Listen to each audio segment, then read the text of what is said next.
Recording by Chad Sawyer. Silence, a Fable. The mountain pinnacles slumber, valleys, crags, and caves are silent. "Listen to me," said the demon as he placed his hand upon my head. "The region of which I speak is a dreary region in Libya, by the borders of the river Zaire, and there is no quiet there, nor silence. The waters of the river have a saffron and sickly hue, and they flow not onwards to the sea, but palpitate forever and forever beneath the red eye of the sun, with a tumultuous and convulsive motion. For many miles on either side of the river's oozy bed is a pale desert of gigantic water lilies. They sigh one unto the other in that solitude, and stretch toward the heaven their long and ghastly necks, and nod to and fro their everlasting heads. And there is an indistinct murmur which cometh out from among them like the rushing of subterranean water, and they sigh one unto the other.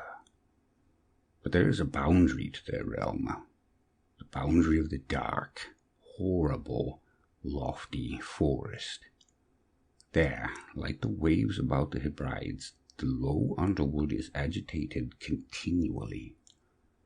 But there is no wind throughout the heaven, and the tall primeval trees rock eternally hither and thither with a crashing and mighty sound, and from their high summits, one by one, drop everlasting dews, and at the roots strange poisonous flowers lie writhing in perturbed slumber. And overhead, with a rustling and loud noise, the grey clouds rush westwardly forever, until they roll, a cataract, over the fiery wall of the horizon.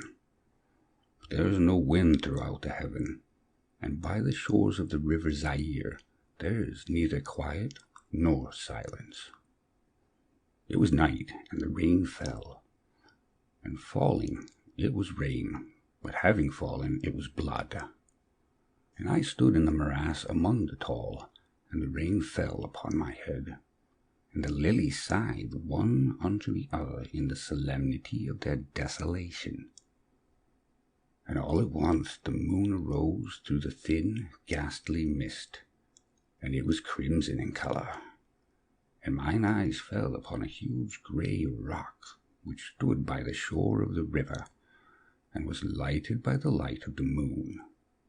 And the rock was grey, and ghastly, and tall, and the rock was grey.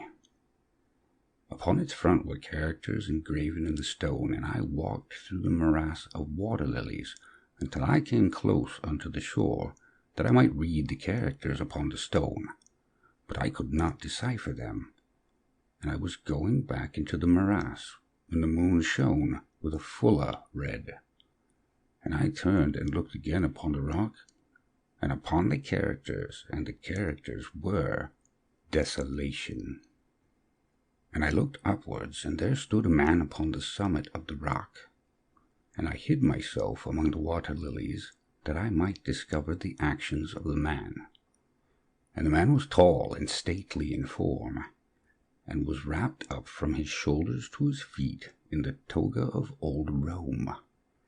And the outlines of his figure were indistinct, but his features were the features of a deity, for the mantle of the night, and of the mist, and of the moon, and of the dew, had left uncovered the features of his face, and his brow was lofty with thought, and his eye wild with care, and in the few furrows upon his cheek I read the fables of sorrow and weariness, and disgust with mankind, and a longing after solitude. And the man sat upon the rock, and leaned his head upon his hand, and looked out upon the desolation.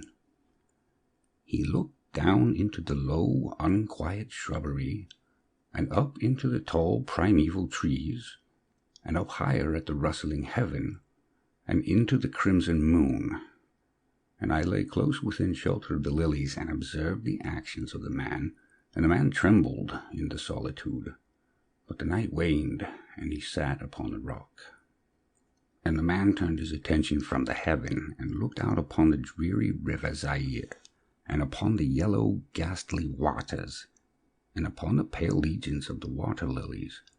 And the man listened to the sighs of the water lilies, and to the murmur that came up from among them. And I lay close within my covert, and observed the actions of the man. And the man trembled in the solitude. But the night waned, and he sat upon a rock. Then I went down into the recesses of the morass, and waded afar in among the wilderness of the lilies, and called unto the hippopotami, which dwelt among the fens in the recesses of the morass. And the hippopotami heard my call, and came with the behemoth unto the foot of the rock, and roared loudly and fearfully beneath the moon. And I lay close within my covert, and observed the actions of the man. And the man trembled in the solitude. But the night waned, and he sat upon a rock. Then I cursed the elements with the curse of tumult, and a frightful tempest gathered in the heaven where before there had been no wind.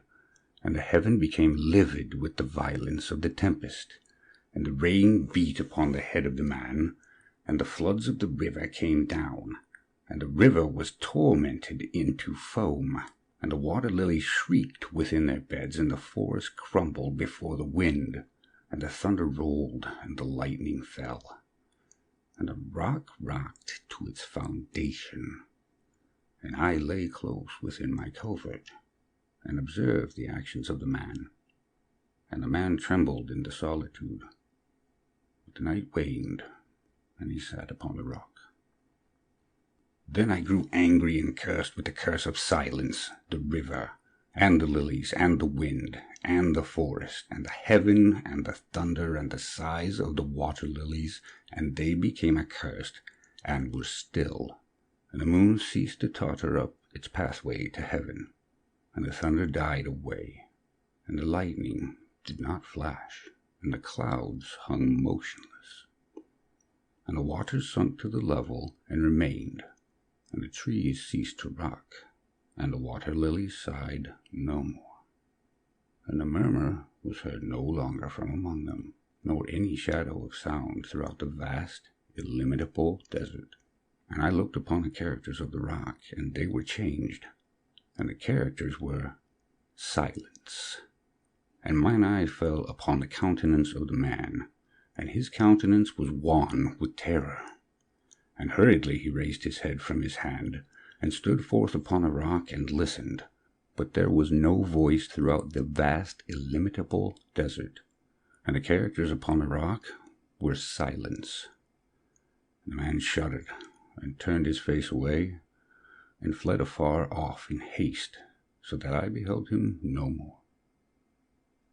Now there are fine tales in the volumes of the Magi, in the iron-bound melancholy volumes of the Magi. Therein, I say, are glorious histories of the heaven, and of the earth, and of the mighty sea, and of the genii that overruled the sea, and the earth, and the lofty heaven.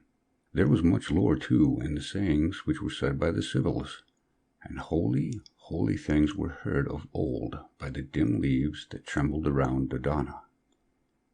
But, as Allah liveth, that fable which the demon told me as he sat by my side in the shadow of the tomb, I hold to be the most wonderful of all. And as the demon made an end of his story, he fell back within the cavity of the tomb and laughed. And I could not laugh with the demon, and he cursed me because I could not laugh. And the lynx which dwelleth forever in the tomb came out therefrom, and lay down at the feet of the demon, and looked at him steadily in the face. End of Silence, a Fable.